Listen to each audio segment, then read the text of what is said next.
Good evening students. बेटा आज हम अपना नेक्स्ट क्वेश्चन करेंगे। भारतीय अर्थव्यवस्था पर औपनिवेशवाद के प्रभावों का वर्णन करना है। मतलब औपनिवेशवाद का क्या प्रभाव पड़ा भारत की अर्थव्यवस्था के ऊपर। करें भारत में अंग्रेजी शासन की स्थापना का जो मुख्य उद्देश्य था वो था भारत का आर्थिक शोषण करना। अंग्रेजों ने भारत में कृषि, व्यापार और उद्योग भारत एक आर्थिक उपनिवेश बन गया था। अंग्रेजों द्वारा अपनाई गई आर्थिक नीति में से भारत की परंपरागत अर्थव्यवस्था जो है वो छिन्न भिन्न हो गई थी। बिल्कुल ही उथल-पुथल हो गई थी। भारतीय अर्थव्यवस्था का उपयोग उस ढंग से किया गया जिससे अंग्रेजी अर्थव्यवस्था की आवश्यकताओं को पूरा किया जा सके। अंग्रेजों ने पहल जितने विजेता भारत में आए, उन्होंने भारतीय अर्थव्यवस्था में कोई बुनियादी परिवर्तन नहीं किया था।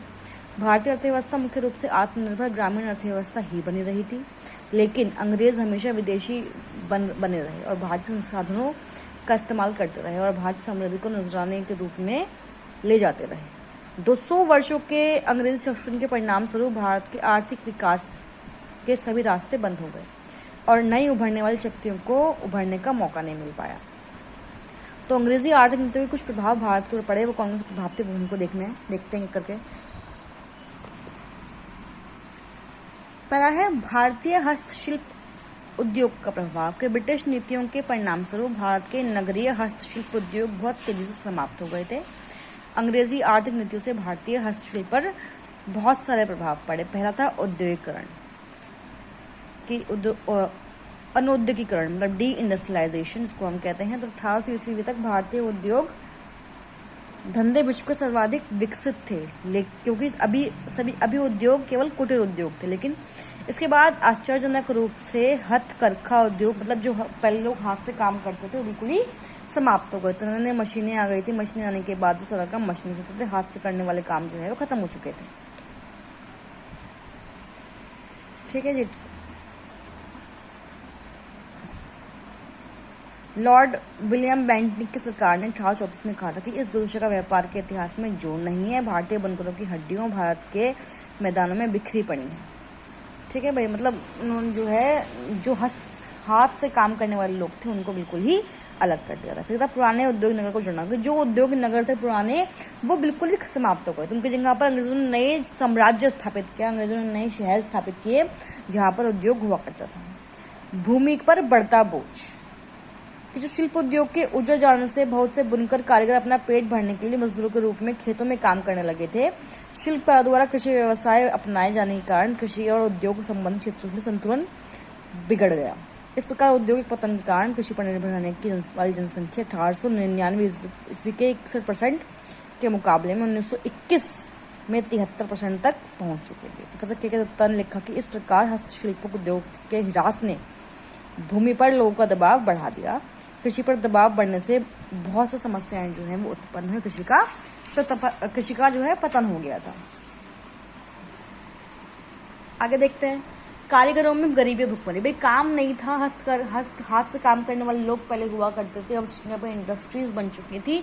तो गरीब लोग जो हैं, जो कारीगर थे, वो गरीब में और भुखमरी में अपने जीवन को बिता रहे थे।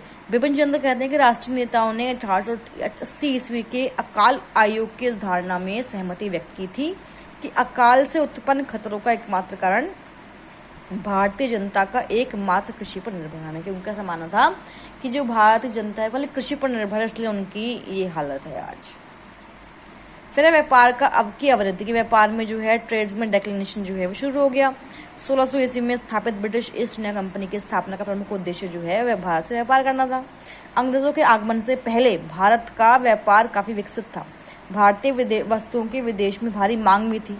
भारत में सूती, रेशमी और ऊनी कपड़े, मसाले, नील, चीनी, शोरा आदि सामान यूरोपीय देशों में जाता था और बदले में भारत में सोना या चांदी आता था।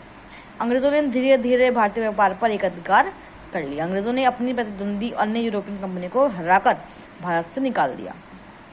1757 ईस्वी में प्लासी की लड़ाई के बाद कंपनी जब भारत की प्रमुख राजनीतिक शक्ति बन गई, तब व्यापारिक संबंधों में भी भारी परिवर्तन हुआ। कंपनी के कर्मचारियों ने दस्तक प्रथा द्वारा भारतीय व्यापारियों को भारत के विदेशी व्यापार से हटा दिया।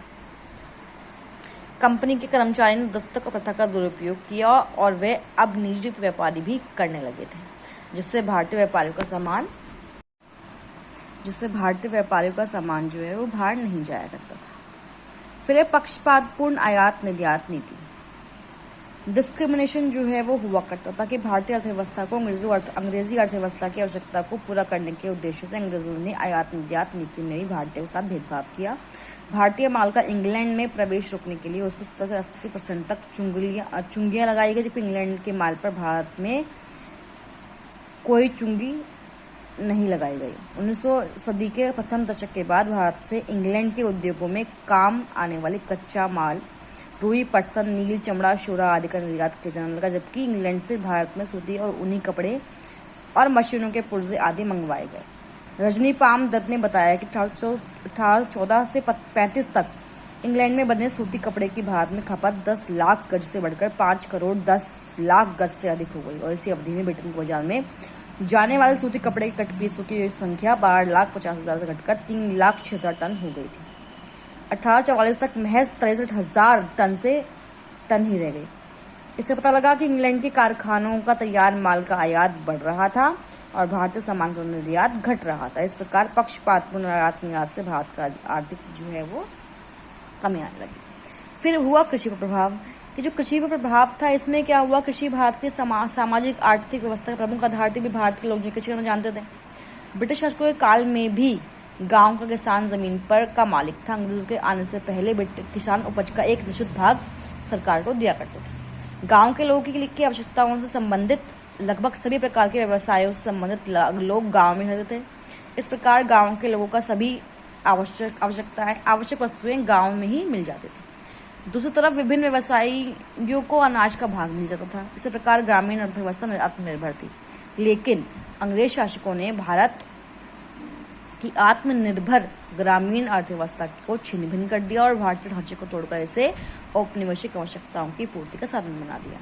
अंग्रेजी आर्थिक नीतियों में कृषि और कृषक के पर बहुत से प्रभाव पड़े। पहला कि भूमि कर में वृद्धि की, जो भूमि का कर वो लोग दिया करते थे उसमें बढ़ोतरी हो गई। 1800 में भू राजस्व 1 करोड़ पौंड एकत्रित हुआ था, जो 1825-26 में बढ़कर 2 करोड़ 42 लाख पौंड हो गया। 1857 में 3.5 करोड़ पौंड हो गए। 1857 के बाद भूमि कर में और भी अधिक वृद्धि की गई, जो वास्तविक उपज से कई गुना ज्यादा थी। 1901-1902 में भू राजस्व से 2 करोड़ 74 लाख 32,027 रुपए आए हुए थे। फिर सख्ती से लगान इकट्ठा करना, कि ये लोग जो है लगान लिया करते थे किसानों से, ठीक है। किसानों का ऋणी होना, कि किसान जो है फसल लगाने के लिए कर्ज लिया करते थे, तो उस कर्ज को चुकाने के लिए जो है वो मजबूर थे कि कर्ज जो है वो चुकाना पड़ेगा। अब यहाँ पे जो डिटेल में यहाँ पे लिखा गया है किस किस किसान ने जो है कौन कौन सी बात लिखी है, तो ये आप एक बार डिटेल में पढ़ लीजिएगा। फिर है भूमि पर बढ़ता हुआ बोझ, कि अंग्रेजों की आर्थिक और व्यापारिक नीतियों के परिणाम स्वरूप भारत का हस्तशिल्प उद्योग पूरी तरह तबाह हो गया था। इससे हजारों कारीगर बेरोजगार हो गए थे और ये सब काम की तलाश में कृषि की तरफ आकृष्ट हुए, ठीक है भाई। अब इंपीरियल गजेटियर से पता लगता है कि 1891 से 1901 ईस्वी तक की छोटी सी अवधि में ही आधे भारतीय कामगारों ने अपना व्यवसाय छोड़कर कृषि कार्य में लग गए थे। फिर था भूमि पर व्यक्तिगत स्वामित्व की स्थापना, कि अंग्रेजों के आगमन से पहले भारत में जमीन की खरीद फरोख्त नहीं होती थी। सारी भूमि राजाओं या नवाब राज्य की मानी जाती थी। किसान राज्य की जमीन पर खेती करते थे और उपज का एक भाग कर के रूप में देते थे। लेकिन अंग्रेजों ने भूमि को क्रय विक्रय की वस्तु बना लिया। लॉर्ड कॉर्नवालिस द्वारा किए गए भूमि के स्थायी बंदोबस्त के द्वारा बंगाल के जमींदारों को भूमि का स्वामी मान लिया गया और बाद में समूचे देश में, मतलब पूरे देश में ये व्यवस्था लागू कर दी गई। रेतवाड़ी और अन्य प्रणालियों में भी जमीन की निजी मिल्कियत सिद्धांत लागू कर दिया गया था। देसाई ने लिखा कि भारत में जमीन की निजी मिल्कियत की प्रथा के कारण जमीन अब पण्य वस्तु की गई, जिसमें रहन किया जा सकता है या खरीदा उसको या खरीदे बेच सकते हैं उसको। भूमि को बांट दिया गया। कृषि का वाणिज्यीकरण कर दिया गया, ठीक है भाई। कृषि का पिछड़ापन यहाँ पे सामने देखने को मिला कि कृषि में जो है इतना जो है इम्पोर्टेंस दी नहीं जाती थी, ठीक है। अकाल पड़े, गरीबी हुई, भूखमरी हुई, लाखों लोग जो हैं वो भूख से मर गए अकाल पड़ने की वजह से। जो ब्रिटिश साम्राज्य में रियायत थी वो सबसे दयनीय थी, क्योंकि स्वामी ही उसके प्रति अन्यायी हैं, ठीक है।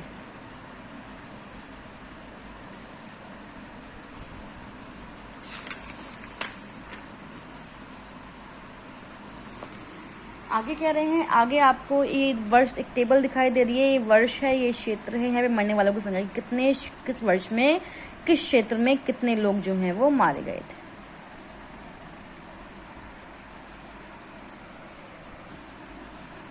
उसके बाद था कि पुरानी जमींदारी की तबाही और नए जमींदारी वर्ग का उदय। अब जो पुराने जमींदार थे उनको तो उनके पोस्ट से हटा दिया गया और उसकी जगह पे एक नया वर्ग स्थापित हुआ, जमींदार वर्ग। तो कह रहे हैं कि मध्यकालीन अर्थव्यवस्था में कृषि का महत्वपूर्ण योगदान होता था। इस क्षेत्र में आए ही मध्यकालीन राज्यों का आर्थिक आधार हुआ करती थी।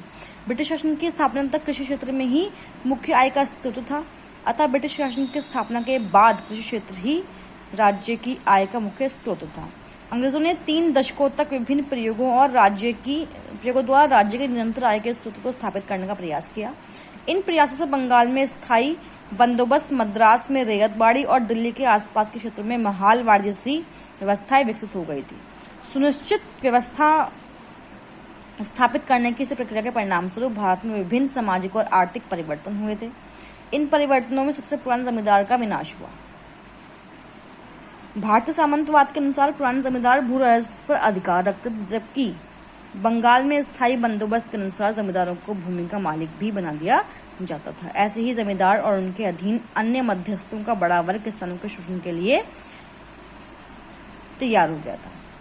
इस नई जमींदारी की चुका देने वाली विशेषता यह थी कि जमींदार व्यवस्था थी। ये लोग अपने जमींदारों से दूर और ब्रिटिश शासकों के निकट शहरों में रहते थे। इनके किसानों के साथ भावनात्मक संबंध समाप्त हो चुके थे। ये फसल तैयार होने के वक्त ही अपनी जमींदारियों में अपनी उपस्थिति दिखाते थे। दूर रहकर शोषण करने के कारण प्रोफेसर विपिन चंद्र ने इन्हें डिस्टेंस सेक्शन पंप की संज्ञा दी थी। यह ब्रिटिश शासन का समर्थन वर्ग था। उसके बाद था ग्रामीण स्वायत्त का अंत, एंड ऑफ विलेज ऑटोनॉमी। अंग्रेजों के आगमन से तो ग्रामीण स्वायत्त के अंत में जो था कि भाई अंग्रेजों के आगमन के बाद जो है भारत के गांव आत्मनिर्भर थे, अर्थात ग्रामीण अर्थव्यवस्था स्वावलंबी थी। गांव में ही दैनिक उपयोग की सभी वस्तुएं प्राप्त हो जाती थी। जिन लोगों के पास जमीनें नहीं थी उन्हें भी अनाज का एक निश्चित भाग विभिन्न वस्तुओं के बदले मिल जाता था, क्योंकि गाँव में विभिन्न प्रकार के व्यवसायों की संख्या, जैसे कि लोहार, सुनार, चमार, धोबी, नाई, तेली, कुम्हार आदि काफी थे। ग्रामीण उद्योग काफी विकसित अवस्था में थे। इनसे हजारों लोग अपनी आजीविका चलाते थे, अपितु गांव की वस्तुएं बाहर भी निर्यात होती थी। अंग्रेजों ने अपनी वस्तुएं बेचने के लिए गांव के दस्तकारी उद्योग को नष्ट कर दिया था। राणा ने लिखा है कि अंग्रेजों ने इंग्लैंड के कारखानों में भारतीय कच्चे सामान से निर्मित माल रेल और सड़क मार्ग द्वारा गांव में पहुंचाया। दूसरी तरफ बंगाल के दस्तकारी उद्योग को दमनकारी कानून द्वारा नष्ट कर लिया। दस्तकारी प्रयोग के विनाश से बड़ी संख्या में कारीगर कृषि कार्यों में काम करने लगे, जिससे खेती पर लोगों का बोझ बढ़ा। Professor A.R. देसाई की धारणा है कि आत्मनिर्भर ग्रामीण अर्थतंत्र के 2 आधार स्तंभों ग्रामीण कृषि और ग्रामीण उद्योग के संतुलन के नष्ट हो जाने से आत्मनिर्भर गांवों के अस्तित्व का आर्थिक आधार कमजोर पड़ गया था। इस प्रकार अंग्रेजी आर्थिक नीतियों ने गांवों की स्वावलंबी अर्थव्यवस्था को छिन्न भिन्न कर दिया। उसके बाद था कि भाई नए सामाजिक वर्गों का उदय हुआ। नए समाज के नए वर्ग, महाजन या साहूकार, कृषि समाज, श्रमिक वर्ग, मजदूर वर्ग, पूंजीपति वर्ग, इनका उदय हो गया। भारत धन की निकासी कि भारत में अंग्रेजी शासन की आर्थिक नीतियों का सबसे महत्वपूर्ण प्रभाव भारत धन की निकासी था। धन निष्कासन का अर्थ था कि भारतीय पूंजी और वस्तुओं का भारत से बाहर इंग्लैंड जाना और उसके बदले में भारत को कुछ भी प्राप्त नहीं होना था। इस प्रकार वह धन जो भारत से बाहर चला जा रहा था और उसके बदले में भारत को कुछ भी प्राप्त नहीं होता था, वह धन का निष्कासन कहलाता है।